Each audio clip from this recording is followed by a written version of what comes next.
So friends, I think you all have seen all my previous 4 videos containing solution for WPSC Assistant Engineer Civil Recruitment Exam 2014.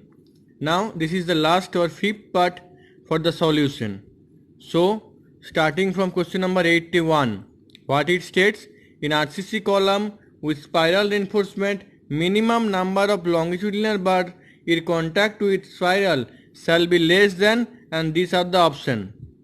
Now we know that as per IS code 456 of 2000 clause 26.5.3.1, in case of spiral reinforcement in reinforced concrete structure, the at least 6 number of longitudinal reinforcing bar should be in contact with the spiral. Okay, so option D, 6 is the correct answer. Now question number 82. Batten shall be designed to carry bending moment and shear force arising from the transverse shear force V, which is 2.5% of total axial load on column. Both lacing and battle carry 2.5% of axial load on column. Okay, so option B is correct. Now question number 83. A tank of 5 meter long, 2 meter wide and 2 meter depth is completely filled with oil. If it is accelerated along the length at the rate of 1.5 meter per second square, the amount of oil is in will be. Okay. Now I have solved it. Let theta be the slope of the free surface at constant linear acceleration. Okay, so tan theta equal to minus alpha by g, where alpha is the acceleration. That means minus 1.5 by 9.81 equals to minus 0.1529. Now the volume of spilled oil equals to half into 5 into tan theta into 2 into 2. So putting all the value we get as V equals to 15.29 meter cube. Okay. So option C is correct. Okay. Now question number 84. In an open channel under critical depth, the specific energy is 0, specific energy is minimum, specific energy is maximum, and specific energy is least varying. Okay. Now we all know that in an open channel under critical depth, there are 4 conditions. That specific energy is minimum for a given discharge. Okay. Number 2, the fluid numbers is equal to unity. Now third condition is for a given specific energy, the discharge is maximum at the critical flow. And the fourth condition is the velocity head is equal to half of the hydraulic depth in a channel of small slope. So option B is correct. Now question number 85. NO2 concentration in an air is 470 microgram per meter cube at ambient condition with temperature of 25 degrees centigrade. The concentration in ppm will be, and these are the options. Okay. Now we all know that 1 microgram per meter cube equals to 1 ppm into molecular mass of pollutant by liter per mole of pollutant at given temperature and pressure into 10 to the power 3 micrometer cube. Okay. Now we know that at 25 degrees centigrade and 760 millimeter of Hg, ppm of NO2 into 1880 equals to microgram per m cube of NO2.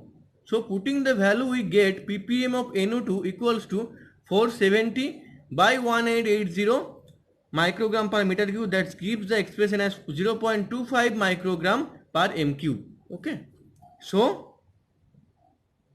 C is correct. 0.25 ppm. Option C is correct. Now question number 86. Maximum area of compression reinforcement in doubly reinforced beam of width B and depth capital D is, and these are the options. Now we know that as per clause 26.5.1.2 of IS 456-2000, the maximum area of compression reinforcement shall not exceed 0.04 BD compression reinforcement in beam shall be enclosed by stirrups of effective lateral restraint. Also, you should know that as per clause 26.5.1.1b of IS 456-2000, the maximum area of tension reinforcement shall also not exceed 0.04 BD. So, option C is correct. Now, question number 87. If the total distributed load on purlin is W, including wind load, the maximum bending moment is. Now, as per clause of 6.9.2c of IS 800-1984, the maximum bending moment in a purlin may be taken as capital W capital L by 10, that means in WL by 10, where W is the total distributed load on the purlin including wind load, okay, and L should be the distance center to center of the rafters or other supports, okay, this L. So WL by 10 is correct. This question also was repeated in WBPSC AE 2007 exam, mind it, okay. Now question number 88, that is stream function psi equals to 4x cube minus y square. The magnitude of the velocity at point 1, 2 is. Now I have solved it. What is the solution? Here is the solution. Okay. Here it is given that psi equals to 4x cube minus y square. So u equals to del psi by del y. That means x component of velocity u equals to del psi by del y equal to del y of 4x cube minus y square equal to minus 2y, and y component of velocity small v equals to minus del psi by del x equals to minus del x 4x cube minus y square equals to minus 12x square. Okay. Now putting the value of u and v at 1, 2, we get the velocity, that means resultant of u square plus v square at point 1 and 2, and now putting the value we get v equals to 12.65 unit. Okay, so 12.65 option B is correct. Now question number 89, the ratio of average velocity to maximum velocity for steady laminar flow in a circular pipe is, and these are the option. Okay, now I have solved it. You should know that this is the velocity distribution at cross section in circular pipe. Okay, now the velocity component or the velocity distribution small u equals to minus 4 by mu del p by del x at capital R square minus small r square. Okay, now maximum velocity u max equals to minus 1 by 4 mu del p by del x capital R square, where r is the radius. Okay, and small r is the at any distance from the center. So average velocity u bar equals to small u bar equals to 1 by 8 mu del p by del x into r square. So the ratio is u small u bar by capital U max bar equals to half, that means 0.5. Okay, so 0.5 option C is correct. Now question number 90, main function of alumina in brick art is, and these are the option. Now please listen carefully, that alumina is responsible for plasticity characteristics of earth, which is important in molding operation. Okay, so it impart plasticity. Also you should know that in brick the other component silica is responsible for preventing crack. Okay, and iron oxide in brick is responsible for giving strength and hardness. Okay, but here it is alumina, so it imparts plasticity. 90A is answer. Now question number 91, that in case of pre-tensioning, tensioning force should be applied, and these are the option. Now in case of pre-tension, tensioning force will be applied gradually and uniformly. The tensioning of the wires and strands shall be done not too much advance of concreting. Okay, so Option A is right, gradually and uniformly. Now, question number 92. Sag rods, no, it is not rods, it is sag rods. Okay, sag rods in roof truss are used for connecting, and these are the option. Now, we know that purlins have a tendency to sag in the direction of sloping roof. So, sag rods are provided between the adjacent purlins, okay, to extend lateral support for the purlin in the weaker direction. So, option B is correct. Now, question number 93. The slenderness ratio of single angle discontinuous strut shall not exceed.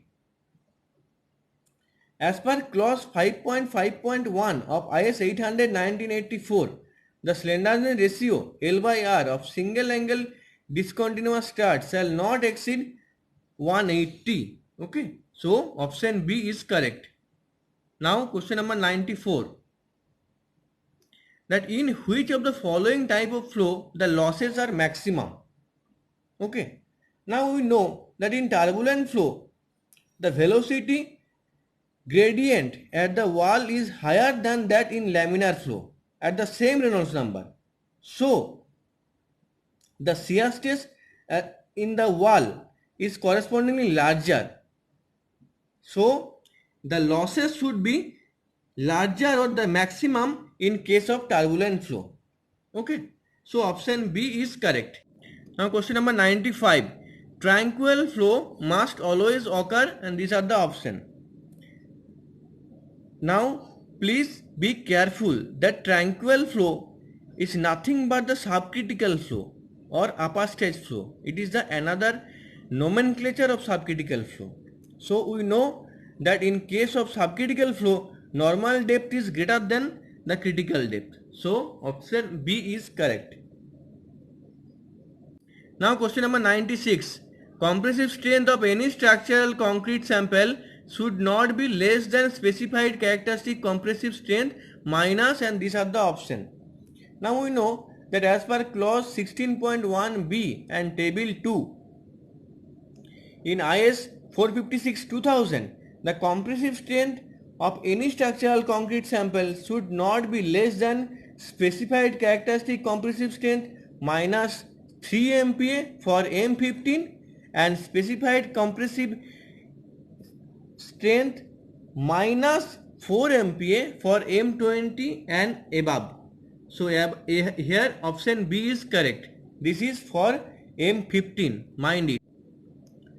Now in question number 97, in anaerobic environment nitrosomonas convert, and these are the option. Okay, now here please see it carefully,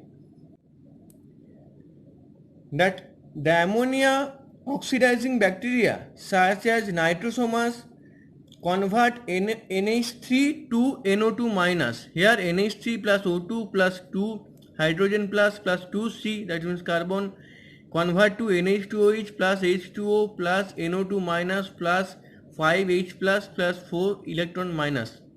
Okay, this is case of nitrosomonas. Also I have here mentioned for the case of nitrating bacteria also. The nitrating bacteria convert NO2 minus to NO3 minus, NO2 minus to H2O, that convert NO3 minus to hydrogen plus 2 electron minus. Okay, so here option A, NH3 to NO2 minus, is the correct option. Now question number 98. Sewage treatment in an oxidation pond is done by, and these are the option. Now we know that oxidation pond, which is also called as lagoons and stabilization pond, are large shallow ponds designed to treat wastewater through the interaction of sunlight and bacterial algae. Algae grow having energy from the sun and the carbon dioxide. Okay, so option A, algal photosynthesis, is the correct option. Okay, now question number 99. Combined flakiness and elongation indices of coarse aggregate for WBM used in subbase or base course should be, and these are the option. Now please listen carefully, that as per clause 5.2 of Indian Standard Code 6579 of 1981, the maximum value of flakiness index is 15%. Okay, but there is no fixed percentage of elongation index as per IS 6571 of 1981. Also, you should know that as per IRC 109 of 2015, clause 3.1.1, the combined flakiness and elongation index for coarse aggregate for WMM is 35% maximum. Okay. Also, you should know that as per IRC 109 of 2015, clause 3.1.1, the combined flakiness and elongation index for coarse aggregate for WMM is 35% maximum. Okay. So, here none of the option is correct in my view. Okay. Now question number 100, that photochemical smog is caused due to presence of, and these are the answer. Now photochemical smog is a mixture of air pollutant which have been chemically altered into